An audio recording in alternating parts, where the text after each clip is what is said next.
I have to ask, did you actually send a written complaint to the dry cleaner last week? It wasn't a complaint. It was a follow-up with supporting documentation Kayla, you attached photos. of the damage, which is directly relevant to the situation. I'm Marcus. And I'm Kayla. Welcome to Almost Fluent. Today we're talking about complaining and confrontation in American English, how to say something is wrong, how to push back when you need to, and why Americans have this very specific style that somehow manages to sound polite and persistent at the same time. So, the first thing that surprises a lot of learners about American English is that there's a whole vocabulary of what I'd call complaint softeners, phrases that come right before the actual complaint to signal that you're not enjoying having to make it. What do those sound like?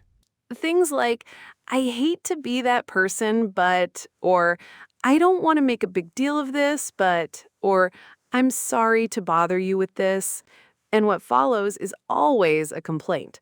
The phrase does two things at once. It warns the other person that something critical is coming, and it frames you as someone who is reluctant rather than aggressive. I've said, I hate to be that person probably 100 times, and I never stop to think about what it's actually doing. It's basically announcing, I know this is going to be slightly awkward, and I want you to know that I know that. Which matters socially because it takes the edge off before the complaint even lands. You're not walking in pretending everything is fine, but you're also not leading with hostility. You're acknowledging the discomfort up front. Does the other person actually respond differently when you open that way? Because a complaint is still a complaint. They do. The softener signals that you're a reasonable person before you've said anything substantive. It gives whoever's receiving the complaint less reason to get defensive because you've already shown you're not looking for a fight, you're just trying to fix something.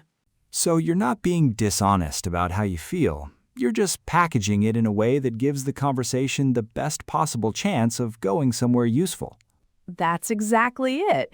And it works in the other direction, too. When someone opens with one of those phrases, that's your cue to actually listen. It's not small talk. Something real is coming.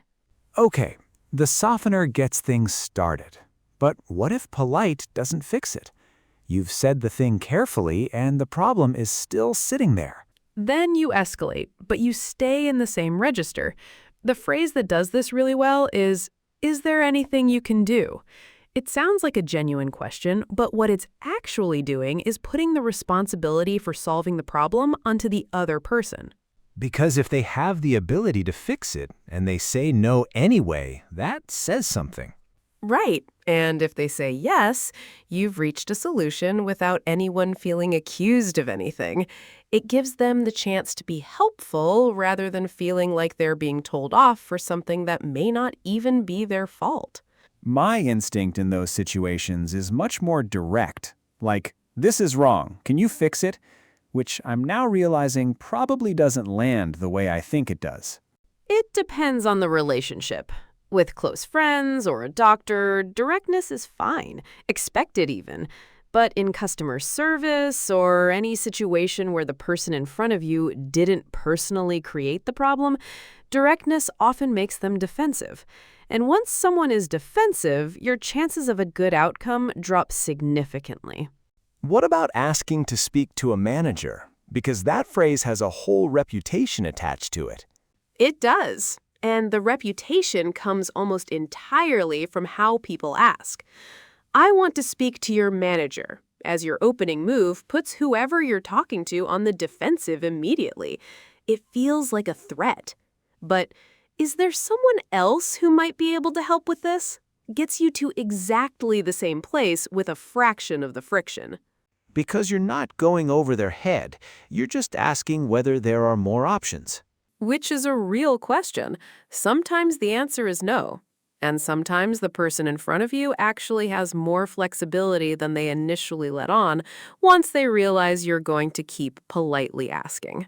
That all makes sense when it's a stranger or a customer service situation, But what about when it's someone you actually know? A coworker, a roommate, a friend who keeps doing the same thing that bothers you?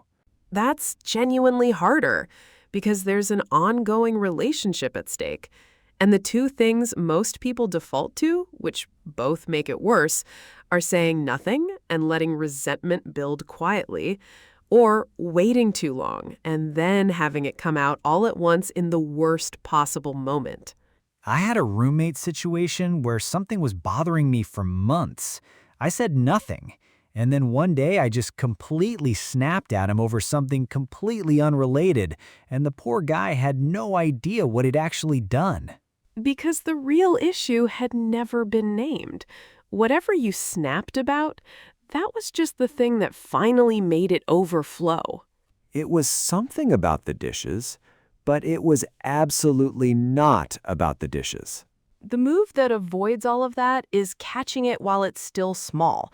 Something like, "Hey, can I ask you something?" as a soft opener, or "I just wanted to mention something. It's not a big deal," but the "it's not a big deal" framing is doing real work there.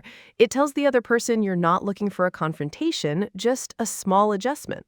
Does that work if it actually has become a big deal to you by the time you say it? It works much better if you get there before it does. The longer you sit on something, the heavier the conversation feels when it finally happens. And the other person can feel that weight, even if they don't know where it's coming from. If you raise it while it's still early, you can keep the framing casual, which usually means the other person stays calm, too. It's almost backwards. Saying something sooner feels scarier because you're choosing to have the conversation at all. But apparently, that's also the version that goes better. Because you're not carrying 6 weeks of frustration into it. You're just having a normal conversation about a thing that came up. Okay, so bring it up early, keep it low-key, but what does the actual complaint sound like once you're in it? Like, what specifically do you say? This is where a lot of people go wrong in one of two ways. Either they hint, they're vague, they circle around the thing, and they hope the other person reads between the lines. Or they over-explain and go through the full history, and suddenly it sounds like they've been building a case for months.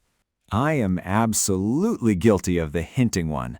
I'll say something like, "It's been kind of a hectic week," and in my head, that means, "Please stop adding things to my plate," and the other person just says, "Yeah, tell me about it," and nothing changes.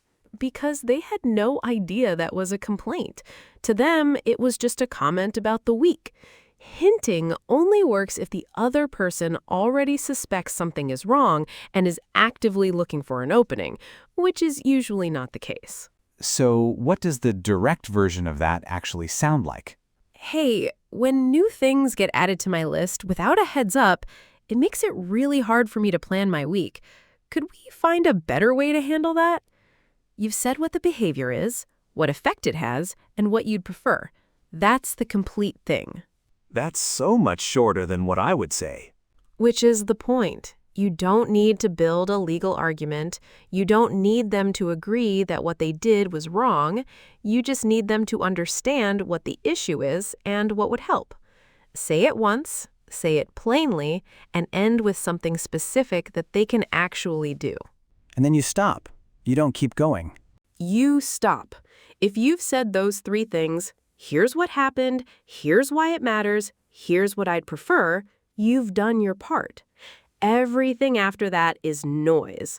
And noise is what makes the other person feel like they're in trouble rather than just being asked for a small change.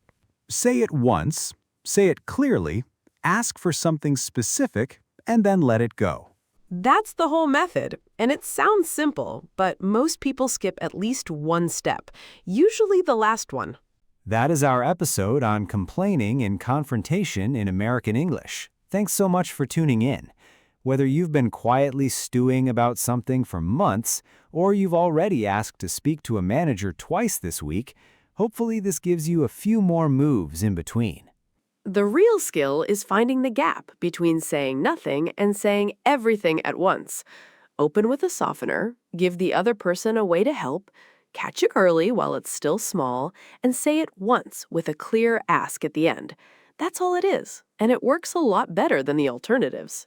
And the fact that you're here listening to real, natural English conversation, that's genuinely one of the most effective things you can do for your fluency.